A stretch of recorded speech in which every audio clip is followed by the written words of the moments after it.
Hello, I'm Jeffrey Hamelman from the King Arthur Flour Company in Vermont, and I'm going to show you how to split a cake. Let's get started. Now we're at the bench, and I'm going to show you how to split a cake in thirds. Like so many things in the wonderful world of baking, practice makes better. And the more we practice, the better we get. So what I'm going to show you isn't particularly hard, but it might not be something that you accomplish the first time out if you've never split cakes before. I've got here a chocolate chiffon cake, and a turntable, and a nice long serrated knife. I'm left-handed, so I start with the knife on the left side of the cake. Many of you will start with it on the right side, of course.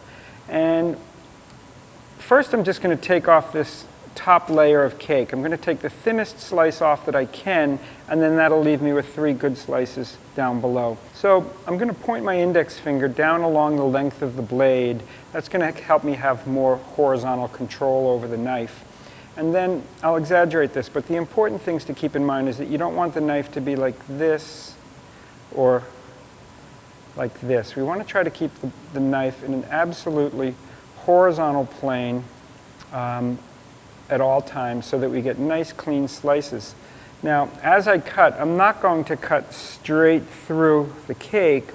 Rather, I'm going to be having a combination of both hands in motion at the same time with my knife holding hand, my left hand, making these easygoing sawing motions while my right hand is turning the cake.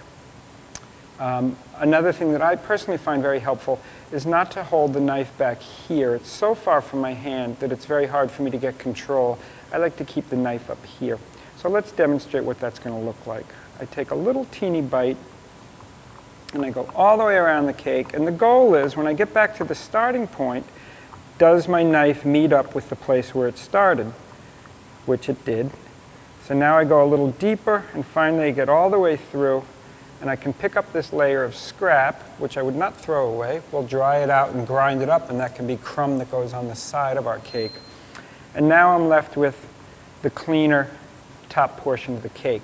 Now I'm going to do the exact same thing, but this time I'm going to cut the cake in thirds, and so clearly the slices are going to be a lot thicker.